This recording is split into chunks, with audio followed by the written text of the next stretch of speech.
A paz do Senhor Jesus, eu sou o pregador Max William e estamos em mais um vídeo aqui em nosso canal. Seja bem-vindo! No vídeo de hoje nós daremos continuidade ao nosso estudo no livro de Gênesis. Você está no curso online de teologia aqui pelo YouTube. Serão 8 videoaulas onde nós estaremos aprendendo da palavra de Deus.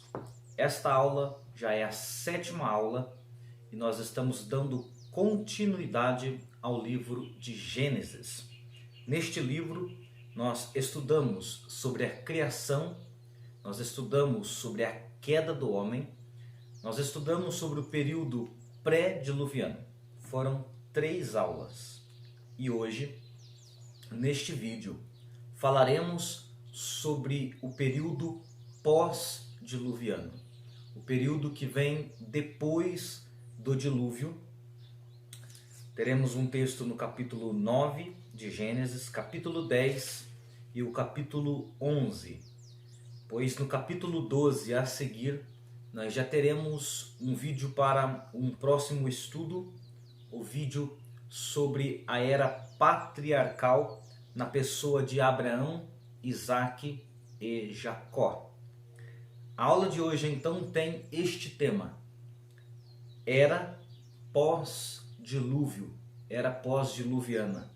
É o período que vai do dia do dilúvio ou do fim do dilúvio até a chamada de Abraão no capítulo 12. Amém? Dito tudo isto, bora pro vídeo, solta a vinheta.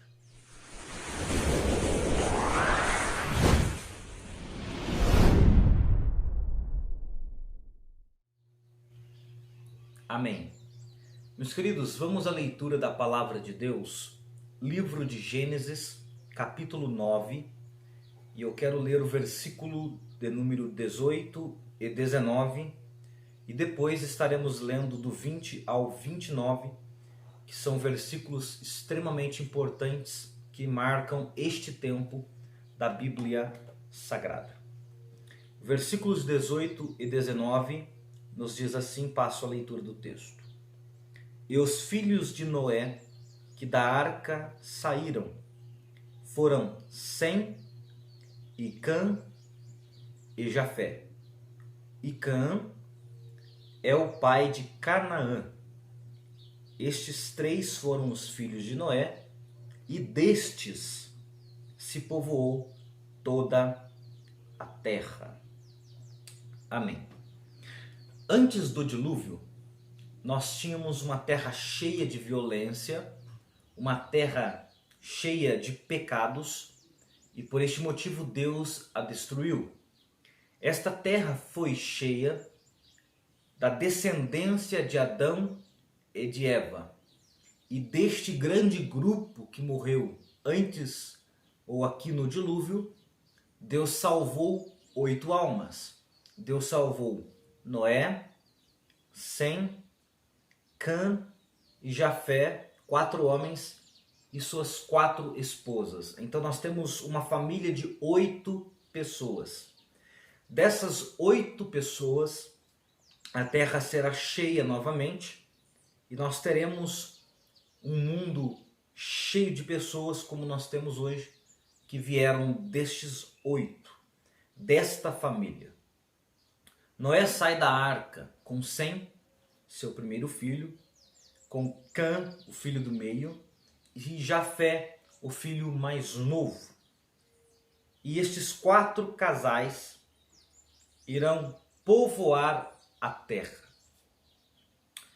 Cada um vai seguir sua vida, cada um vai gerar filhos, eles vão ter sua descendência, e vai acontecer um fato, a partir do versículo 20, que vai nortear a história, que vai ser um ponto-chave para compreendermos o que acontecia nos dias em que Deus chama Abraão da cidade de Ur dos Caldeus, da cidade de Harã, pois nós vamos ver que ele sai de Ur, vai para Harã, e ali Deus aparece a ele em Harã. Versículo 20, vamos ler esse texto, pois é de extrema importância para o nosso estudo, nós precisamos lê-lo. Versículo 20, na sua Bíblia eu estou utilizando a revista Almeida e Corrigida, de João Ferreira de Almeida. A minha edição é de 1995, que diz assim: E começou Noé a ser lavrador da terra, e plantou uma vinha, e bebeu do vinho, e embebedou-se. E descobriu-se no meio da sua tenda, e viu Cã, o pai de Canaã, a nudez do seu pai, e fê-lo saber a ambos seus irmãos. Fora. Então tomaram Sem e Jafé uma capa, puseram-na sobre os ombros, ou ambos os seus ombros, e indo virados para trás, cobriram a nudez do seu pai. E os seus rostos eram virados de maneira que não viram a nudez do seu pai. E despertou Noé do seu vinho, e soube o que o seu filho menor lhe fizera. E disse: Maldito seja Canaã, servos dos servos, ou servo dos servos seja aos seus irmãos. E disse: Bendito seja o Senhor, Deus de Sem, e seja-lhe Canaã por servo. Alargue Deus a Jafé, e habite nas tendas de Sem, e seja-lhe Canaã por servo. E viveu Noé depois do dilúvio 350 anos. E foram todos os dias de Noé 950 anos, e morreu. Amém. Esta leitura inicial para compreendermos o que estava acontecendo logo após o dilúvio. Sem, com sua mulher, vai gerar filhos. Cã, com sua mulher, vai gerar filhos. E um desses filhos é Canaã. Jafé também vai gerar seus filhos. Eles vão seguir com a sua vida na orientação de Deus de povoar novamente a face da terra. Noé também provavelmente vai continuar tendo filhos. Só que vai acontecer um evento que nós acabamos de ler, que vai marcar aquela família, que vai ser um norte profético sobre a família de Noé. Noé, ele planta uma vinha. Esse evento do embebedar-se do vinho, da plantação, não é logo dias após o fato do dilúvio. Vai se passar um período. Neste período, Noé estará plantando uma vinha. Nesse período, Noé estará colhendo uma vinha. Nesse período, ele estará fabricando vinho. Nesse período, que é longo também, o seu filho, Cã, já vai ter um neto, já vai ter dado um neto para Noé, que é Canaã. Os seus irmãos também já geraram filhos, ou seja, já se passou alguns anos, já se passou um período de tempo e Noé já é um avô, já tem netos. Noé, ele planta uma vinha e Noé bebe do vinho desta vinha e vai se embebedar, vai se tornar um ébrio, vai ficar embriagado e vai se despir, vai ficar nu dentro da sua tenda, devido ao vinho, ao efeito do álcool na sua mente. É interessante observar isto, porque o mesmo Noé que tem, antes do dilúvio, uma reputação onde a Bíblia diz que ele era varão justo, a Bíblia diz que ele era varão reto, a Bíblia diz que ele andava com Deus, a Bíblia diz que ele era pregoeiro da justiça. Noé tem quatro características que o mostram um homem santo, um homem reto. Porém, depois do dilúvio, Noé planta uma vinha e se embebeda. Existem duas vertentes de interpretação aqui para compreendermos. Há duas teses levantadas aqui para entender o porquê que Noé bebe o porquê que Noé se embriaga do vinho. A primeira tese que os teólogos levantam para explicar este evento é que Noé estava descobrindo o álcool. Ele não sabia ainda os efeitos da fermentação do vinho. Era uma novidade para a raça humana neste tempo. O álcool ainda não era descoberto. Se Noé está descobrindo o álcool aqui, segundo esta tese, logo então Noé é o criador da bebida alcoólica? Eu não acredito nesta tese.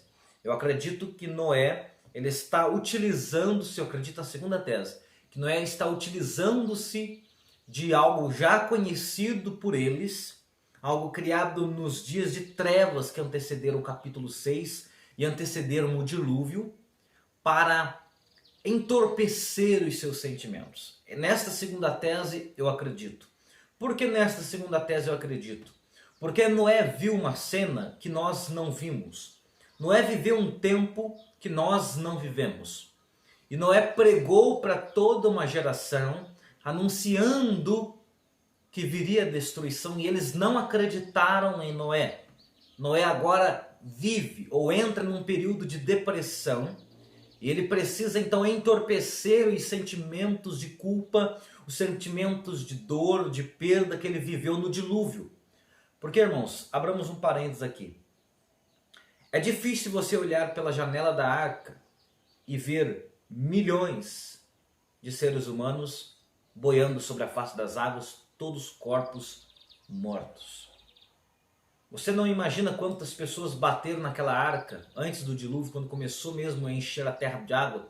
Quantas pessoas bateram naquela arca dizendo: Noé, abre a porta para a gente? Gritos de familiares, de pessoas apavoradas com a chuva do dilúvio. Foi muita morte que Noé viu. E a sua mente está atribulada depois de um ano de dilúvio. Mas já faz um ano que aquilo aconteceu, mas a mente de Noé ainda está atribulada, ainda está perturbada com tudo que ele viveu no dilúvio. Eu acredito que esta foi a motivação para Noé tomar do vinho, fermentá-lo e embriagar-se na sua tenda. Contudo, Noé estava fazendo tudo isso dentro da sua tenda, dentro da privacidade, dentro do seu ambiente. Não estou dizendo que beber, se embriagar dentro de casa não seja pecado. Eu não estou dizendo isso de forma alguma. Eu estou dizendo que Noé, embora ele erre se embriagando, ele estava numa privacidade, sozinho dentro da sua tenda. E o seu filho, Cã, vai entrar e ver a nudez de seu pai e vai tomar uma atitude que vai pesar sobre seu filho Canaã, neto de Noé. E nós vamos ver isso. Versículo 22 diz assim: E viu Cã, o pai de Canaã, a nudez do seu pai, e fê-lo saber a ambos os seus irmãos fora. Cã é o maior fofoqueiro do mundo. Cã ele vai sair da tenda depois que vê seu pai ébrio, nu, e vai contar para o resto da família. Ele vai espalhar a notícia. Ele vai zombar do seu pai. Ele não vai honrá-lo, ele vai zombá-lo. Honra e zombaria. Em vez dele tomar o caminho da honra, que é a atitude que os seus irmãos vão tomar aqui no texto, ele decide zombar do seu pai. Cã, ele zomba da seguinte forma: ele sai da tenda depois que viu o seu pai nu, ele sai e conta para os seus irmãos Sem e Jafé. Sem e Jafé vai tomar uma atitude diferente. Sem e Jafé vão tomar uma capa, vão colocar sobre os ombros e de costas vão se aproximar do seu pai e vão cobrir a sua nudez, honrando, protegendo a moral do seu pai Noé. O tempo vai passar e diz o texto bíblico no versículo 24 que despertou Noé do seu vinho e soube o que o seu filho menor lhe fizera, o seu filho Cã. Ele descobre o que o seu filho Cã lhe fez. No versículo 25, ele vai abrir a sua boca e ele vai amaldiçoar Canaã. Ele não vai amaldiçoar seu filho, mas ele vai lançar uma maldição sobre Canaã, seu neto, filho do filho que errou. Filho, descendência de Cã, que pecou contra a moral do seu pai. Ele libera esta palavra de maldição contra Canaã. E Noé vai então abençoar Sem, vai abençoar Jafé. E é interessante que essa bênção vai determinar o futuro dos três e da sua descendência. É por este motivo que esse texto torna-se tão importante para nós no estudo do pós-dilúvio. Por quê? Porque era normal o pai abençoar a sua geração, o seu filho, nos dias da sua morte. Quando estivesse se aproximando o momento da morte, ou praticamente no momento da morte, era normal que se abençoasse os filhos. Nós vamos ver Isaac dando a bênção da primogenitura para Jacó, no lugar de Esaú, já no fim da sua vida. Nós vamos ver Jacó abençoando os 12 filhos, no último capítulo de Gênesis, aqui, abençoando eles no momento já da sua morte. Ou seja, essa prática do pai, derramar uma bênção, liberar uma bênção profética sobre os filhos, já acontecia neste tempo. E o primeiro a instituir isso na Bíblia, foi Noé. Porém, Noé, ele adianta o processo, pois ele vai amaldiçoar Canaã e vai abençoar seus 3 filhos, 350 anos antes da sua morte. Pois o dilúvio acabou no ano 600 e Noé vai morrer com 950, ou seja, ele vai viver 350 anos. Ele vai abençoar Sem, Cã e Jafé e vai amaldiçoar Canaã neste período de 350 anos. Ou seja, ele abençoa os seus filhos e amaldiçoa Canaã muito antes da sua morte, muito antes de chegar o dia da sua saída deste mundo, de voltar ao pó como era e o espírito voltar a Deus que o deu. Por que Noé toma essa atitude?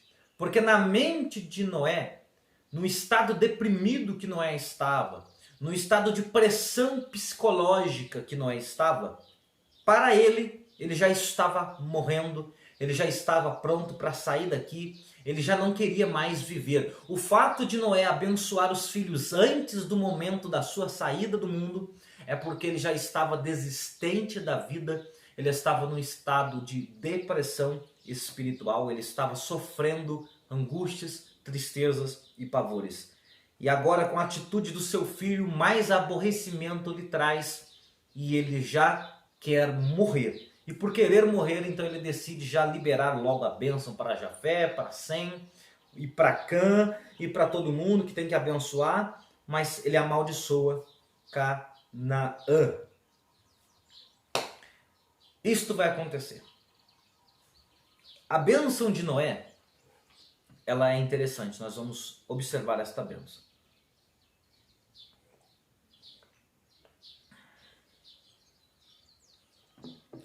No versículo 25, diz o texto: Abriu Noé sua boca e disse, passo a leitura, Maldito seja Canaã, servo dos servos, seja aos seus irmãos. 26, disse, Bendito seja o Senhor, Deus de Sem, e seja-lhe Canaã por servo. Alargue Deus a Jafé e habite nas tendas de Sem. Aqui é necessário observarmos algumas coisas. A primeira, Noé abençoa Sem, seu filho primogênito. Noé abençoa Sem e o coloca no topo da bênção. A maior bênção liberada da boca de Noé está sobre a vida de Sem, que é o pai dos semitas. A maior bênção está sobre Sem. E como Noé amaldiçoou Canaã, disse Noé na sua maldição, Canaã será servo. A palavra servo no original, texto original, se aplica a escravo. Então Canaã será escravo ou trabalhará como escravo para Sem, que é o mais abençoado. Noé se dirige para o seu terceiro filho, que é Jafé, o filho caçula, o mais novo de todos eles. E Noé diz: Jafé habitará nas tendas de Sem, e Canaã também será servo. Novamente a maldição continua sobre Canaã. Canaã é o mais amaldiçoado, será escravo de todos os seus irmãos. Sem, o pai dos semitas, tem a maior bênção. Jafé também é abençoado. Porém, Jafé não será mais abençoado do que seu irmão mais velho Sem. Jafé vai habitar nas terras de Sem. Jafé pode até habitar, ser abençoado em uma terra boa, mas a terra não é dele, a terra é de Sem. Porque a bênção maior estará sobre Sem, a bênção média estará sobre Jafé e a maldição estará sobre Canaã. Alargue Deus a Jafé e habite nas tendas de Sem. Quando Noé diz alargue Deus a Jafé, Noé está dizendo que Deus te dê prosperidade, Jafé. Que Deus te dê bênçãos. Contudo, você vai habitar em terra que não é sua. Você vai habitar nas terras de Sem. Seu irmão será mais abençoado que você. Você será abençoado, mas seu irmão será mais abençoado. Então Noé estabelece uma pirâmide, onde no topo está Sem, na classe média estará Jafé e na classe inferior estará a descendência de Cã, que aqui é representada na pessoa de Canaã. 28. Viveu Noé depois do dilúvio 350 anos e foram todos os dias de Noé 950 anos e morreu. É necessário dizermos aqui que da geração de Cã, o único povo que foi amaldiçoado por Noé foi o seu filho Canaã e a sua descendência. Não foi toda a geração de Cã amaldiçoada, somente a geração que provinha da raiz de Canaã. Os outros filhos de Cã estavam debaixo da bênção de Deus também. Também seriam prósperos, lutariam pelo seu sustento. Não houve palavra alguma de Noé sobre os outros filhos de Cã. Inclusive também não houve palavra nenhuma de Noé a favor de Cã, seu filho. Ele não é nem considerado na bênção. Cã não é nem citado na hora de abençoar. Só é citado a bênção sobre Sem, o pai dos semitas, a bênção sobre Jafé, que habitaria nas terras de Sem, e é citada uma maldição contra Canaã, um dos filhos de Sem. Para falar sobre Canaã, nós podemos então partir para o capítulo 10 e versículo 15, onde nós vamos ver na geração de Noé a expressão sobre a descendência de Canaã e vamos ver qual povo ou quais povos nasceram de Canaã que foi amaldiçoado. Versículo 15 do capítulo 10.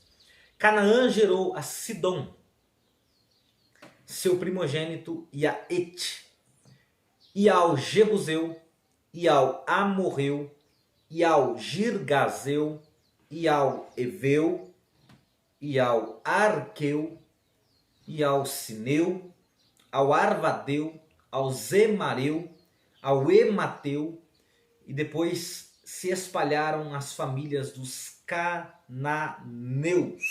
E o termo dos cananeus foi desde Sidom, indo para Gerar até Gaza, que é o povo filisteu, indo para Sodoma e Gomorra, Admá, Zeboim e Laza. Estes são os filhos de Cã, segundo as suas famílias, segundo as suas línguas, nas terras e nações. Essa é a descendência de Cã. Essa é a descendência de Cã. Cã gerou Canaã, e Canaã gerou todos os Zeus daquele tempo: Jebuseu, Amorreu, Girgazeu, Eveu, Arqueu, Sineu, Arvadeu, Zemareu, Emateu, Filisteu, Cananeu. Essa é a geração de Cã, que foi amaldiçoada. Geração de Canaã, que gerou estes povos considerados por Deus amaldiçoados. É interessante observarmos isto, porque Deus vai fazer um pacto com Abraão lá no capítulo 15 e vai dizer no versículo 18, capítulo 15: naquele mesmo dia fez o Senhor um concerto com Abrão, dizendo: a tua semente tenho dado esta terra, desde o rio do Egito até o grande rio Eufrates, e o Queneu, e o Quenezeu, e o Cadmoneu, o Eteu, o Ferezeu, o Refaim, Amorreu, o Cananeu, o Girgazeu e o Jebuseu. Ou seja, Deus dará a terra de Canaã para a geração de Sem, pois Abraão é semita, é de origem semita, ele vem dessa geração de Sem. Observe que a terra prometida a Israel, aqui em Gênesis, a terra que manava leite e mel, que era habitada por filisteus, por amorreus, por jebuseus, esta terra abençoada é uma terra que por muitos anos esteve debaixo das mãos dos filhos de Canaã. É uma terra de um povo amaldiçoado pelo seu próprio pai.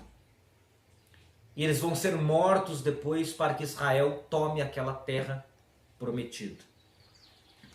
Aqui, nesse texto da bênção sobre Sem e da bênção sobre Jafé, nós temos a maldição sobre Canaã, sobre o povo filisteu, povo jebuseu. Eu já disse aqui o nome desses povos.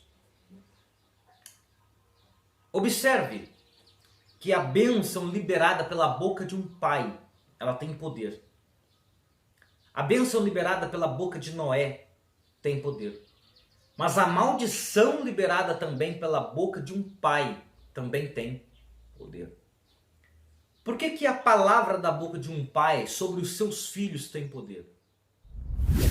Porque o pai é o sacerdote da casa, é o líder da família. A primeira igreja que nós conduzimos é a nossa casa. O pai e a mãe são sacerdotes sobre a família. E há poder na expressão do pai, há poder na expressão da mãe. E quando Noé abençoa, essa bênção vai perdurar e vai nortear a vida dos seus filhos. Quando Noé amaldiçoa o seu neto, aquela maldição vai perdurar por toda a vida do seu filho e sua geração, dependendo da palavra liberada. Este povo que nasceu de Cã, especificamente do seu filho Canaã, vai ser um povo que vai sofrer, vai ser servo, vai ser escravo dos seus irmãos, devido ao erro do seu pai. A maldição que Noé libera atinge a descendência. A bênção que Noé libera atinge a descendência. E por que eu estou frisando bastante este fato na vida de Noé? É porque isto aqui vai determinar os acontecimentos agora que vão se seguir na história. Esta bênção e esta maldição vai dividir os povos sobre a face da terra. Cada um vai seguir sua vida. Cã e a sua descendência vai para um lado. Sem e a sua descendência vai para outro lado. Jafé e a sua descendência vai para outro lado. E vão se separar pela face da terra. Noé morre com 950 anos. E as gerações vão se seguir. Capítulo 10, versículo 1. Eu quero ler até o versículo de número 5. Neste capítulo de número 10, que diz assim: estas, pois, são as gerações dos filhos de Noé, Sem, Cã e Jafé. E nasceram-lhe filhos depois do dilúvio. Os filhos de Jafé são Gomer, Magog, Madai, Javã, Tubal, Meseque e Tirás. Os filhos de Gomer são Askenaz, Rifate e Togarma. E os filhos de Javã são Elissá, Tarsis, Quitim e Dodanim. Por estes foram repartidas as ilhas das nações nas suas terras, cada qual segundo sua língua, segundo suas famílias, entre as suas nações. No verso 6, os filhos de Cã são Cuxis, Mizraim, Put, Canaã. Somente os 6. Eu disse que ia ler até o 5, eu li até o 6. Nestes versículos que eu acabei de ler, nós temos a descendência de Jafé e nós temos a citação da descendência de Cã, no versículo 6.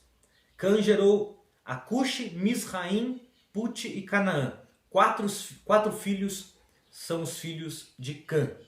Lembrando-nos que somente Canaã foi amaldiçoado. Cuxi, Mizraim e Put não foi amaldiçoado por Noé.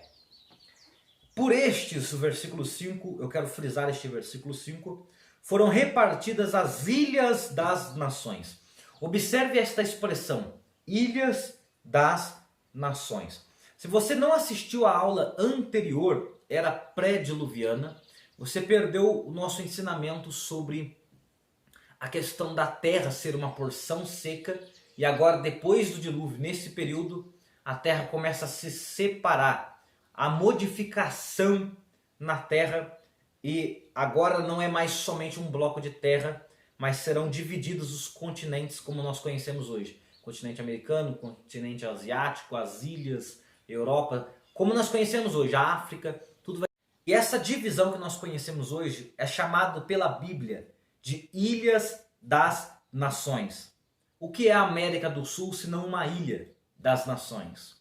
É uma ilha enorme, onde habita uma nação, onde é capaz de abrigar muitos povos. Isto é América, chamado aqui de Ilhas das Nações. Antes do dilúvio, se você volta na aula anterior, você vai ver, vai entender melhor isso, mas eu vou somente explicar mais uma vez.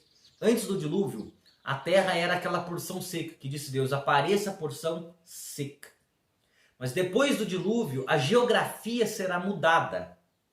E a terra será dividida em blocos de terra. Não será mais só uma porção seca, mas várias porções. Aqui está a explicação para os povos que habitavam aqui nas Américas antes do descobrimento das Américas por parte dos europeus, por parte do povo do lado de lá do Oriente. As Américas foram habitadas neste tempo. Povos vieram para esta terra, para estas terras aqui nas Américas. Mas depois que os blocos foram se separando cada vez mais, foi se distanciando e a geração de lá não conhecia mais a geração de cá. E a geração de cá também não conhecia a geração de lá. Isso é extremamente interessante, pois nós acreditamos, e já há uma hipótese científica que aponta para isto, onde a placa sul-americana, que é a placa brasileira, onde está o Brasil, era ali juntinho com a África, era acoplada ali na África, e provavelmente os povos que passaram pela África habitaram as Américas nesse tempo, onde foi separando e ficou a África para cá e a América do Sul para cá. É interessante observar isto, Ilha das Nações. Um outro detalhe que a Bíblia nos revela, é importante para você compreender quanto a geografia foi modificada, é que lá em Gênesis, antes do dilúvio, nós vimos que existia 4 rios na localização do Éden, ali na Mesopotâmia. Era o rio Eufrates, você vai lembrar dele na aula 1, rio Eufrates, rio Tigre, rio Gion e rio Pison, eram 4 rios.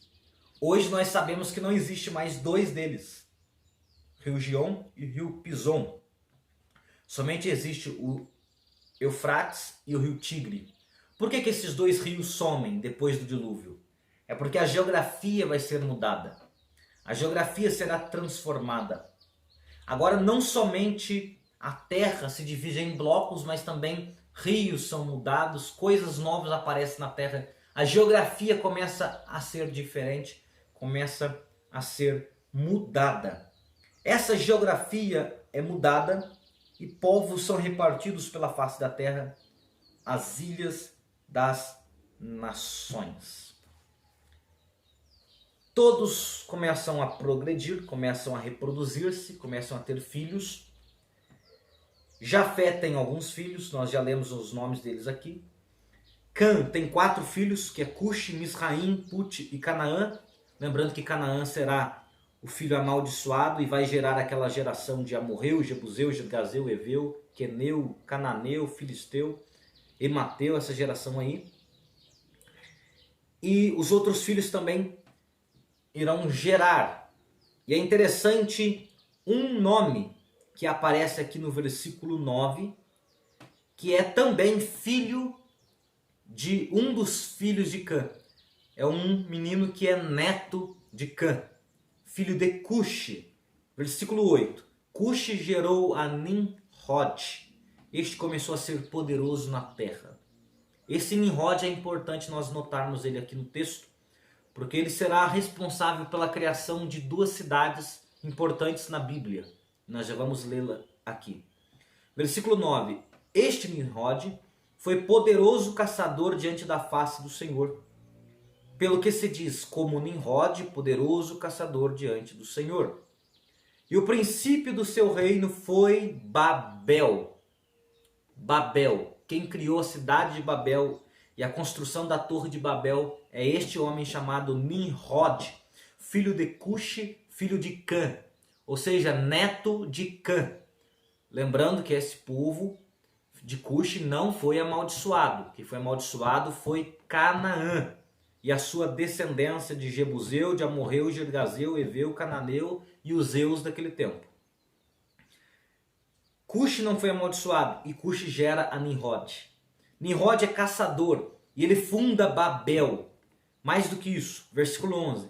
Desta mesma terra saiu ele a Assíria e edificou a Nínive. Nínive é uma cidade também que foi fundada por Nimrod. Por que eu li esses 2 versículos? Porque Babel será importante aqui para nós. No texto do capítulo 11 nós vamos falar da confusão das línguas em Babel. E Nínive vai aparecer novamente lá no livro do profeta Jonas, quando Deus envia Jonas para profetizar a grande cidade de Nínive, que naquela época habitava 120 mil, se não me falha a memória, 120 mil pessoas em Nínive. Eu estou aqui procurando o texto de Nínive para falarmos para vocês aqui certinho. Jonas, capítulo 4.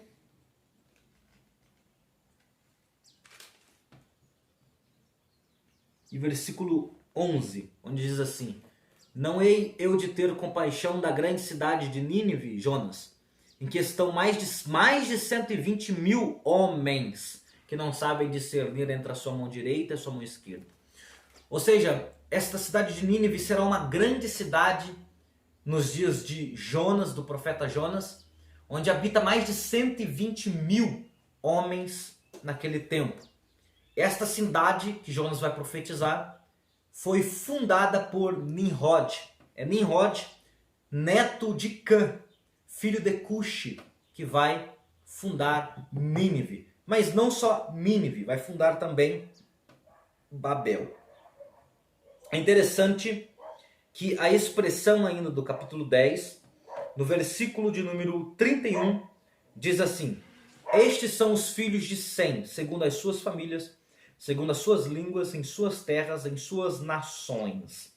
Estas são as famílias dos filhos de Noé, segundo as suas gerações, em suas nações, e destes foram divididas as nações da terra depois do dilúvio. Cada filho de Noé, cada neto de Noé vai se tornar uma nação sobre a face da terra. Cada filho de Noé vai se tornar uma nação sobre a terra. Cada neto de Noé vai se tornar uma nação sobre a terra. Aqui está, no capítulo 10 de Gênesis, a origem das nações depois do dilúvio.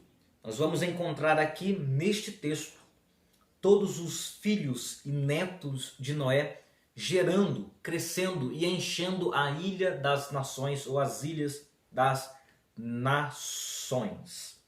Filhos de Sem, filhos de Cã e filhos de Jafé. Esses vão encher a terra.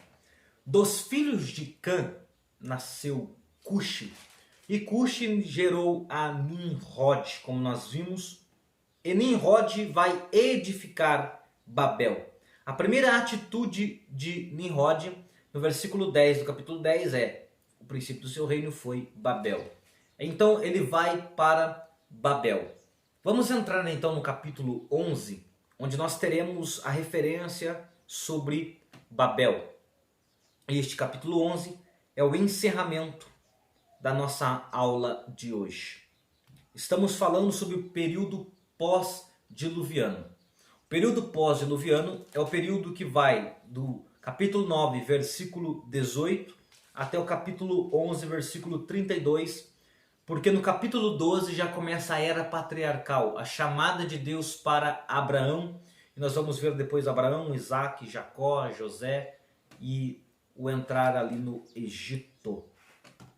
É importante observarmos no capítulo 11, no versículo 1, que diz assim: E era toda a terra de uma mesma língua e de uma mesma fala. Isso que é interessante. Quando a Bíblia diz no capítulo 10 que eles tinham cada qual segundo a sua língua, segundo suas famílias, entre as suas nações, quando a Bíblia diz que cada um tinha a sua língua, é porque a Bíblia foi escrita depois de um tempo. É Moisés quem escreve, mas Moisés só vai nascer no livro de Êxodo, capítulo 3. Então, quando Moisés escreve este capítulo 10, Moisés está já olhando para o seu passado e está ciente de que o capítulo 11 aconteceria, cada um teria sua própria língua. Então ele escreve, cada qual, quando gerou, quando veio a ser nação, tinha sua língua. E a motivação, o que motivou, ou o porquê que cada um tinha sua língua, está registrado no capítulo 11. Então nós poderíamos muito bem colocar o capítulo 11 no lugar do capítulo 10 e o capítulo 10 no lugar do capítulo 11, que não teria problema nenhum. Porque o acontecimento aqui do capítulo 11 é que vai explicar o porquê cada povo tinha sua língua. E nós vamos ver. Este capítulo está fora de ordem cronológica, mas ele é extremamente importante para compreendermos o que aconteceu para cada um ter a sua língua. Aqui neste capítulo 11 está a explicação. Por que nós falamos português, por que outra nação fala inglês, cada um tem a sua língua. A divisão das línguas aconteceu no capítulo 11 e nós vamos ver isso agora. No versículo 1 que eu acabei de ler, era a terra uma mesma língua e uma mesma fala. Então eram todos comunicáveis. A geração de Cã falava a mesma língua que a geração de Jafé, que falava a mesma língua que a geração de Sem, e por este motivo eles decidiram se unir. E eles foram para o Oriente, versículo 2, habitaram numa terra chamada Terra de Sinar. Habitaram ali. E tiveram a seguinte ideia, promovida por Nimrod. Nimrod disse, ou influenciou eles a pensar o seguinte, versículo 3. Disseram uns aos outros, eia, façamos tijolos, queimemo-los bem. E foi o tijolo por pedra e o betume por cal. E disseram, versículo 4, edifiquemos nós uma cidade e uma torre, cujo cume toque nos céus, e façamos um nome, para que não sejamos espalhados sobre a face de toda a terra. Qual que é a ideia de Nimrod? E qual que é a ideia deste povo desta época? Vamos nos unir, todo mundo, aqui neste grande vale da terra de Sinar. Vamos pegar tijolo, vamos fazer tijolo deste barro, vamos queimar bem o tijolo, para que seja resistente. Vamos tomar o betume, e o betume será por cal, e o tijolo será por pedra, e vamos edificar não uma torre, não é torre de Babel somente, é uma cidade e uma torre, é o que nós vimos aqui. Versículo 3, edifiquemos nós uma cidade e uma torre, cujo cume toque nos céus. Então a história não é a história da Torre de Babel somente, é a história da cidade e Torre de Babel. A intenção daquele povo pós-diluviano era unir-se, e nesta união eles queimariam o tijolo e utilizariam o betume. O betume aqui é o petróleo, é o piche. Este betume e a pedra, que é o tijolo queimado, eles chamaram de pedra naquele tempo, ou sendo usado por pedra. Com este material, piche e tijolo queimado, bem queimado, eles construiriam uma cidade e uma torre. Qual é o motivo da cidade? Qual é o motivo da torre? O motivo é que ali fosse um polo da humanidade, que todos se encontrassem ali, que todos se reunissem ali, de forma que eles seriam lembrados para toda eternidade, para todo o tempo. Este era o pensamento deles. É mais ou menos o que os egípcios fizeram quando decidiram criar a pirâmide. É lógico que nós sabemos que a pirâmide era um monumento onde se sepultava-se os faraós, nós sabemos tudo disso. Mas o efeito da pirâmide, o efeito que a pirâmide construída provocou na história, é o efeito que eles esperavam. Este efeito era: nós seremos lembrados, não seremos espalhados da face da terra. Façamos um nome, ou seja, a geração que fez Babel, a grande cidade de Babel, a grande torre de Babel. Mais do que isso, a torre deveria ter um propósito: atingir os céus. Eles queriam criar uma torre muito alta. Qual é o propósito da torre alta? O propósito desta torre alta é nada mais e nada menos do que se prevenir em caso de um dilúvio. Aquela geração ficou marcada pelo dilúvio. A história do dilúvio era fresca na sua mente. Essa história do dilúvio traumatizou aquela geração. E mesmo Deus dizendo que nunca mais destruiria a terra com o dilúvio, logo eles trataram-se de criar uma torre, uma cidade, algo que os protegesse de um possível dilúvio de novo. Qual é a intenção de criar uma torre tão alta que atingisse o céu?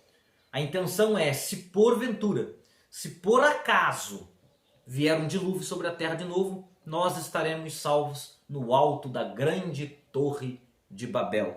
Deus desceu para ver a cidade e a torre que os homens edificavam. E disse Deus no versículo 6, eis que o povo é um, e todos têm uma mesma língua. Isto é o que começam a fazer. E agora não haverá restrição para tudo o que eles intentarem fazer. Este versículo 6, eu considero um versículo muito importante. Porque este versículo 6 é o testemunho de Deus sobre a inteligência humana. Eu vou repetir isso. É o testemunho de Deus sobre a inteligência humana. Deus percebe que os homens têm uma única língua, que os homens têm um único pensamento, e tudo que eles intentarem fazer, eles farão. Por que eles farão? Porque eles têm um único entendimento e falam numa mesma linguagem. E esse intento de construir uma torre, Deus prevê e diz, eles vão construir uma torre tão alta que toque o céu. Talvez não o céu do Senhor, porque esse céu do Senhor nós sabemos que não será tocado.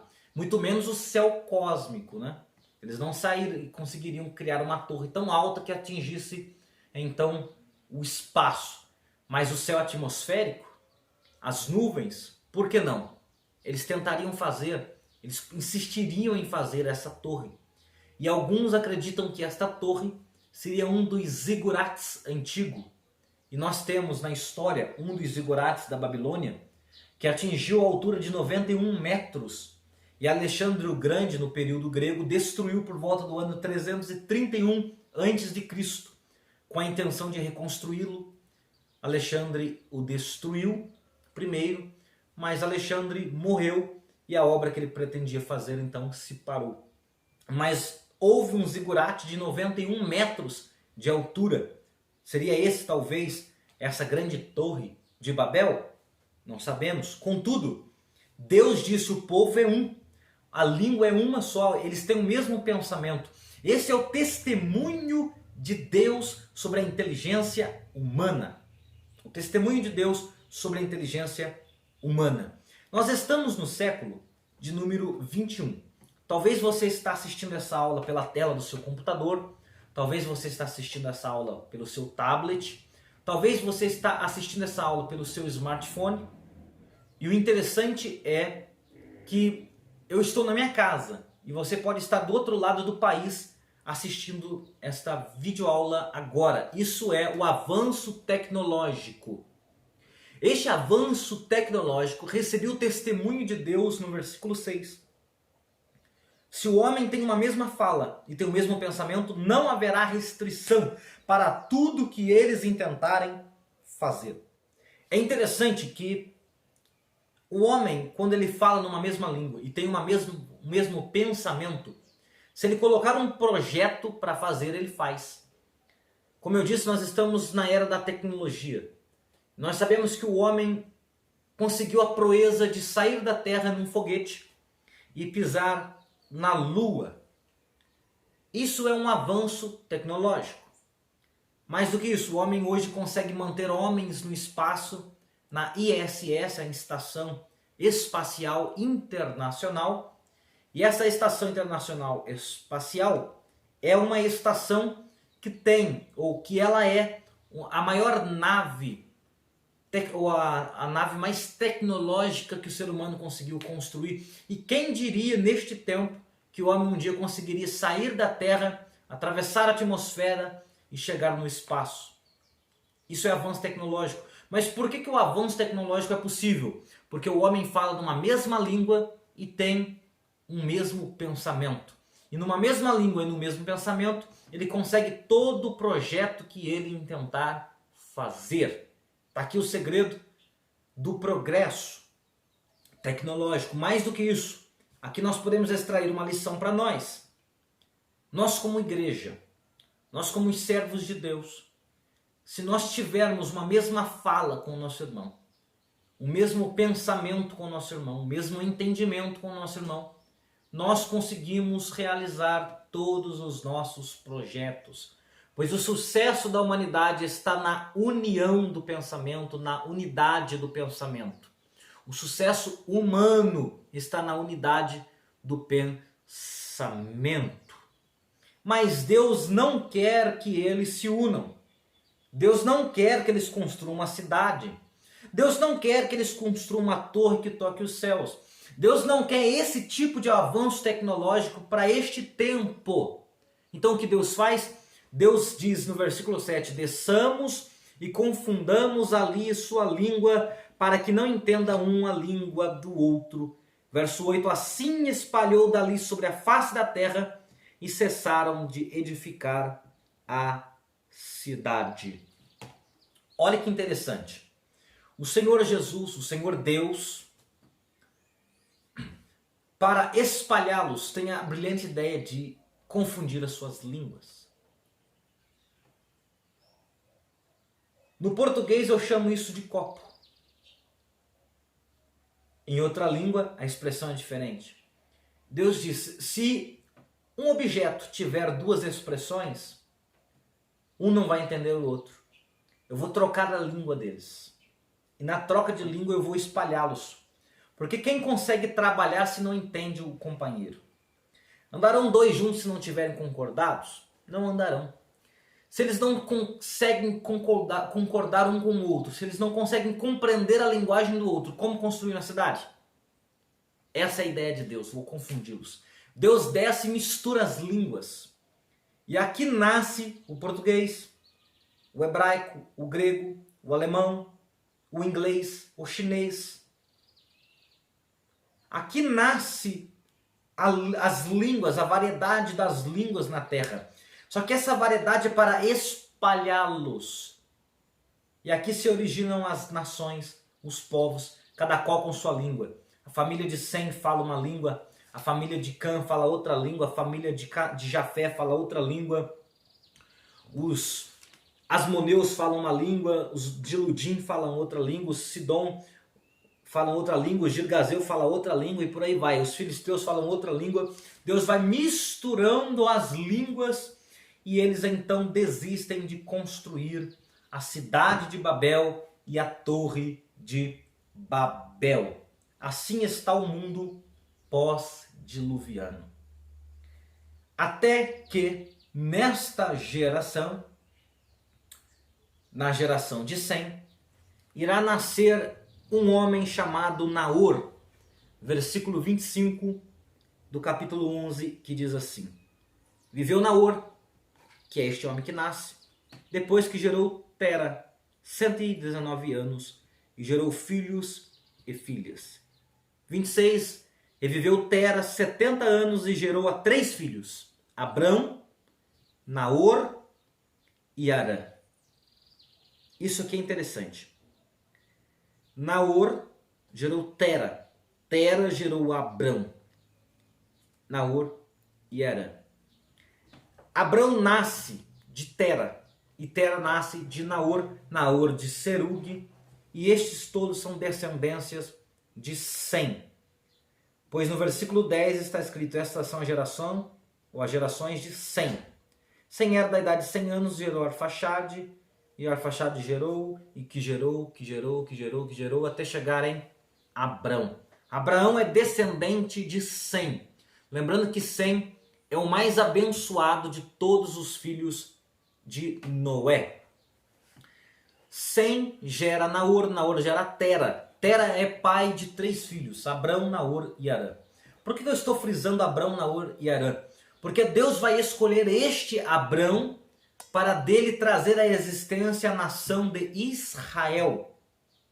Abraão é pai de Israel. É em Abraão que Deus vai criar a nação de Israel. Tera, que é pai de Abrão, Naor e Arã, ele sai de Ur dos Caldeus no versículo 28 e ele leva consigo a seu filho Abrão, leva consigo o seu sobrinho Ló, aliás, seu neto Ló, que é filho de seu filho Naor, e leva também a mulher de Abrão, que é Sarai. Então sai de Ur Tera, o velho pai, com seu filho Abrão, com seu neto Ló, que é neto de Tera, mas é sobrinho de Abrão, e sua nora Sarai, e eles vão habitar na cidade de Harã, na terra de Harã. E em Harã, Tera vai morrer, e vai ficar somente Abrão, Sarai e Ló, sobrinho de Abrão, filho de Naor.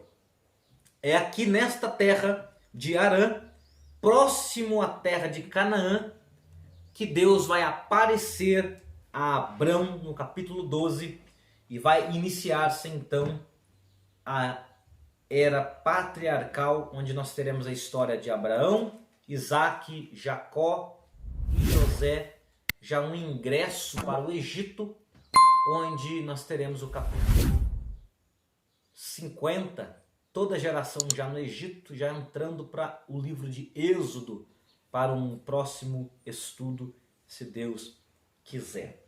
Então a era pós-diluviana, esta era onde eles deixaram a arca, onde aconteceu toda a história envolvendo Noé pelado dentro da tenda, entre a história que aconteceu depois que eles saíram da arca, ao amaldiçoar Noé, o seu neto Canaã, a bênção sobre Sem, a bênção sobre Jafé, a divisão dos povos, a origem dos povos nas ilhas das nações, a unidade dentre esses povos, a ensinar quando Nimrod, que levantou 2 cidades, Nínive e Babel, ali a torre, a construção da cidade, a divisão das línguas, tudo isso é no período pós-diluviano, até Deus aparecer a Abrão na cidade de Harã e chamá-lo então para Canaã, onde Deus começa